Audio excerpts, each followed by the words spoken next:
అశ్వ సంవత్సరంలో కైలాస యాత్ర Shri Gayatri tours and travels 8977349696.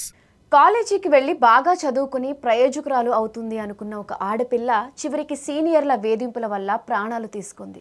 అసలు వరంగల్ కాకతీయ యూనివర్సిటీలో జరిగిన ఈ విషాద ఘటన ఏంటో ఇప్పుడు తెలుసుకుందాం. ఖమ్మం జిల్లా ఎర్రుపాలెం మండలం బనిగండ్లపాడుకి చెందిన శ్రీవిద్య అనే అమ్మాయి వరంగల్లోని కాకతీయ విశ్వవిద్యాలయంలో 5 ఏళ్ల ఇంటిగ్రేటెడ్ కెమిస్ట్రీ సెకండ్ ఇయర్ చదువుతోంది. ఆ అమ్మాయి అక్కడి పద్మాక్షి హాస్టల్ బ్లాక్ బిలో ఉంటుంది. కొన్ని రోజుల క్రితం శ్రీవిద్యకు మరియు అక్కడే ఉంటున్న కొందరు సీనియర్లకు మధ్య ఒక విషయంలో చిన్న గొడవ జరిగింది.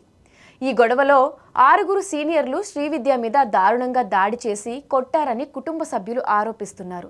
అది చాలదు అన్నట్లు తమ ల్యాప్టాప్ మరియు బంగారం దొంగిలించారని శ్రీవిద్య మీద పోలీసులకు ఫిర్యాదు కూడా చేశారు.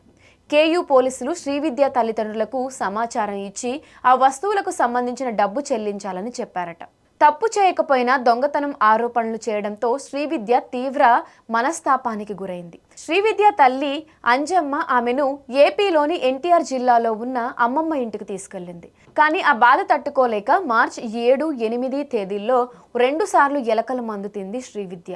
ఇది గమనించిన కుటుంబ సభ్యులు వెంటనే ప్రైవేట్ ఆసుపత్రికి తరలించారు. పరిస్థితి విషమించడంతో హైదరాబాద్లోని నిమ్స్కు తీసుకొచ్చారు. కానీ మార్చి 16న చికిత్స పొందుతూ శ్రీవిద్య కన్నుమూసింది. శ్రీవిద్య చివరి క్షణాల్లో మాట్లాడుతున్న వీడియోను ఆవిడ తల్లి రికార్డ్ చేసింది. ఇప్పుడు ఆ వీడియో ప్రతి ఒక్కరిని కంటతడి పెట్టిస్తుంది. ఎందుకు తిన్నావే తల్లి ఇది అని తల్లి అడిగితే, వాళ్ళందరూ నన్ను కొట్టారమ్మా, రమ్య, శ్రీ, కీర్తి అని 6 పేర్లు చెప్పి కడుపులో నొప్పితో విలవిలలాడుతూ ఉంది ఆ పిల్ల. ఈ వీడియోను ఆధారంగా జత చేసి శ్రీవిద్య తల్లిదండ్రులు పోలీసులకు ఫిర్యాదు చేశారు. ఆ వీడియో రికార్డ్ చేస్తున్నప్పుడు కడుపు నొప్పితో బాధపడుతున్నాను, వాళ్ళు నన్ను కొట్టారమ్మా అని చెప్పి శ్రీవిద్య చాలా బాధగా మాట్లాడుతూ తల్లికి సమాధానం ఇచ్చింది. దాన్ని శ్రీవిద్య తల్లి రికార్డ్ కూడా చేసింది. ఇది శ్రీవిద్య స్టోరీ. దొంగతనం ఆరోపణలు వేసి దాడి చేసి ఒక నిండు ప్రాణాన్ని పోగొట్టడానికి కారణమైన ఆ సీనియర్లకు ఎలాంటి శిక్ష పడాలి, ఇన్స్టాగ్రామ్ ఎక్కడ చూసినా ఆ సీనియర్లకు శిక్ష పడాలి అనే వీడియోనే వైరల్ అవుతుంది.